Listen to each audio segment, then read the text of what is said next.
देश के एक बड़े नेता ने अपने अंदाज में संसद भवन में कहा था कि दुनिया में आए हैं तो कुछ काम करिए और जनता के पैसे से जलपान करिए।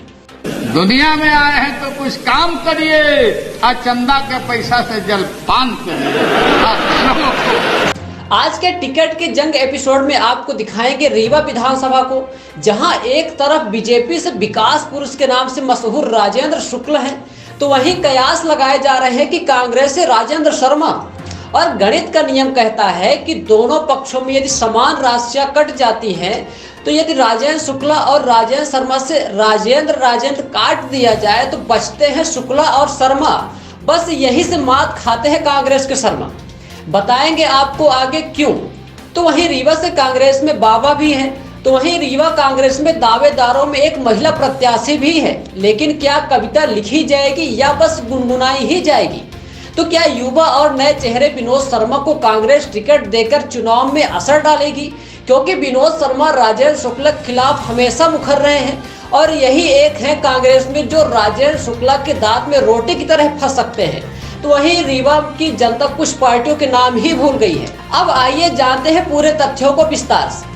नमस्कार, स्वागत है आपका विराट 24 न्यूज में। मैं आपके साथ आदर्श। जब बात रीवा की आती है तो विकास पुरुष की बात न हो ऐसा हो नहीं सकता, और जब बात विकास पुरुष की हो और विकास की बात न हो तो खालीपन सा लगता है।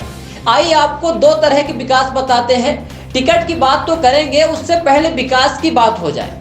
आप रीवा शहर के किसी बाड़ में चले जाएं, बिना हिचकोले खाए घर वापस नहीं आ सकते हैं। गाड़ी के पुर्जे के साथ साथ इंसान के पुर्जे भी हिचकोले खाकर ढीले हो जाते हैं। बारिश में नाली में सड़क या सड़क में नाली या बिछिया नदी मोहल्ले मोहल्ले विकास बनकर बहती है, कुछ समझ में ही नहीं आता। ग्रामीण क्षेत्रों में हालात ही कुछ हैं, ऐसे मत पूछिए। लेकिन कुछ ऐसे विकास है जिन्हें लोग कहते हैं कि रीवा की सूरत बदली है। बस इन्हीं वजहों से राजेंद्र शुक्ला विधायक बनते हैं। और टिकट की बात छोड़िए, बीजेपी से किसी की उनके खिलाफ दावेदारी भी नहीं आती। मतलब साफ है कि विकास पुरुष का पार्टी में भी विकास है। अब सवाल यह है कि बीजेपी के इकलौते दावेदार राजेंद्र शुक्ला के विपक्ष में कांग्रेस से कौन? तो विधायक राजेंद्र शुक्ला ने विकास के जितने गड्ढे बनाए हैं, कांग्रेस उन्हीं में फंसी रहती है। कांग्रेस भले ही मन न बनाई हो, लेकिन कांग्रेस के नेता राजेंद्र शर्मा के मन में डबल लड्डू फूटता है कि कांग्रेस उन्हें ही टिकट देगी। लेकिन यदि राजेंद्र शर्मा टिकट पाते हैं तो उनका हाल चुनाव में वही होगा जो पिछले विधानसभा चुनाव में उनके साथ हुआ था। और ये रीवा की राजनीति है, यहाँ वर्गवाद भी चुनाव में खूब चलता है, जो कि चुनावी समीकरण तय करते हैं। और रीवा में जन चर्चा यह भी है कि राजेंद्र शर्मा ब्राह्मण समाज से हटकर अंतर जाति विवाह किए हैं। इस तरह के विवाह का खंडन या विरोध विराट 24 न्यूज किसी तरह से नहीं करता, लेकिन ऐसी जन चर्चा राजेंद्र शर्मा के वोट बैंक अंतर जाति विवाह को लेकर समीकरण बिगाड़ सकती है। और इसका पूरा फायदा साफ छवि वाले बीजेपी के राजेंद्र शुक्ला को मिलेगा। जिस तरह से महापौर के चुनाव में प्रमोद व्यास को बाहरी होने का सामना करना पड़ा था और उनका और अपना पूरा बायोडाटा घर घर दिखाना पड़ा था, और मुख्यमंत्री शिवराज सिंह चौहान के रीवा की जनता को आई लव यू बोलने पर भी चुनाव हार गए थे। राजनीतिज्ञों की माने तो ठीक यही हाल राजेंद्र शर्मा के अंतर जाति विवाह को लेकर हो सकता है।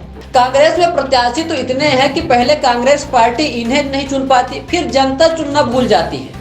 कांग्रेस में रीवा से विधायकी की टिकट के प्रबल दावेदारों में से महापौर अजय मिश्रा बाबा भी आते हैं, जिन्हें यदि कांग्रेस टिकट देती है तो चुनावी रण में राजेंद्र शुक्ला को मात दे सकते हैं। लेकिन बाबा को महापौरी जीते 1 साल हो गया, खड़े होकर नाले साफ करवाते रहे, लेकिन वर्षा काल में नाले सड़कों में बह रहे हैं। लेकिन बाबा के सादगीपन को जनता पसंद करती है और इन्हीं वजहों से महापौर भी बने थे। रीवा से एक और प्रत्याशी है कांग्रेस की जो दावेदारी ठोक रही है, वो है कविता पांडे। और संभावना यह भी है कि टिकट मिलेगी, क्योंकि महिला प्रत्याशी हैं और दिग्विजय सिंह के खेमे से आती हैं। तो कविता पांडे टिकट में बाजी मार सकती हैं। अब देखना दिलचस्प यह होगा कि कांग्रेस अपनी किताब में लिखी कविता को कितनी ऊर्जा के साथ पढ़ती है या फिर गुनगुना के ही रह जाती है। लेकिन टिकट न मिलने पर कविता कांग्रेस का खेल बिगाड़ सकती है, जिस तरह से एक बार उन्होंने महापौरी का चुनाव निर्दलीय लड़कर बिगाड़ा था। लेकिन कांग्रेस पार्टी कहती है कि बिगाड़े हुए को क्या बिगाड़ना। पहले कांग्रेस के दावेदार टिकट के लिए लड़ते हैं, फिर भीतर घात से लड़ते हैं, फिर प्रत्याशियों से, कुल मिलाकर लड़ते लड़ते ही थक जाते हैं और हार का सामना करना पड़ता है। तो तो वहीं रीवा से कांग्रेस को जीत वैश्य समाज के शिव भक्त के नाम से प्रसिद्ध मनीष गुप्ता दिला सकते हैं और मनीष गुप्ता की कांग्रेस में सभी चेहरों में से प्रबल दावेदारी है और ये बीजेपी के वर्तमान विधायक राजेंद्र शुक्ला को चुनाव हरा सकते हैं। जैसे कि महापौर के चुनाव में कांग्रेस ने अजय मिश्रा को टिकट देकर जीत हासिल की थी, ठीक उसी तरह से यदि कांग्रेस मनीष गुप्ता को विधायकी की टिकट देती है तो जीत का स्वाद चख सकती है। कुल मिलाकर कांग्रेस को रीवा से मनीष गुप्ता और अजय मिश्रा बाबा ही जीत दिला सकते हैं। लेकिन इसके लिए क्या कांग्रेस एकजुट हो पाएगी? क्योंकि एक बार कविता पांडे कांग्रेस से निर्दलीय लड़कर खेल बिगाड़ दी थी, तो कांग्रेसी ताक में ही रहते हैं कि कब अपने प्रत्याशी की टांग खींचे और बीजेपी को जीत दिलाएं। वैसे भी राजेंद्र शुक्ला जैसे छवि के सामने कांग्रेस का रीवा से जीत हासिल कर पाना टेढ़ी खीर ही है। सूत्र तो यह भी कह रहे हैं कि रीवा से पूर्व कांग्रेस प्रत्याशी अभय मिश्रा को कांग्रेस रीवा से टिकट देना चाहती है और यदि टिकट मिलती है तो राजेंद्र शुक्ला और अभय मिश्रा के बीच फिर से कांटे की टक्कर हो सकती है।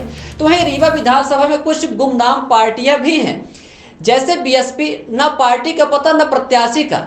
लेकिन भाजपा की चाल यही रहती है, भाजपा की रणनीति यही रहती है कि तीसरी पार्टी को ताक में रखकर चुनाव लड़े, जबकि आम आदमी पार्टी यदा कदा दिख भी जाती है, खास तौर से रीवा में कई महीनों से लगातार धरना दे रहे अधिवक्ता विजय मिश्रा के कारण।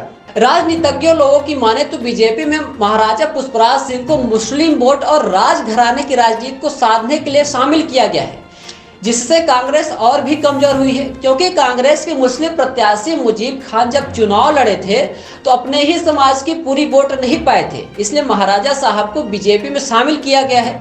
जन चर्चा तो यह भी है कि महाराजा साहब सांसद ही लड़ेंगे। लेकिन जाते जाते आपको यह भी बता दें कि राजेंद्र शुक्ला आगामी लोकसभा चुनाव भी लड़ सकते हैं, लेकिन वजह आपको विस्तार से अगले एपिसोड में बताएंगे। अगली बार आपको ले चलें किसी अन्य विधानसभा में, जहां आपको बताएंगे पार्टियों के दावेदारों की जंग, कौन मार सकता है टिकट में बाजी, किसके है प्रबल दावेदारी। बस बने रहिए विराट 24 न्यूज के साथ।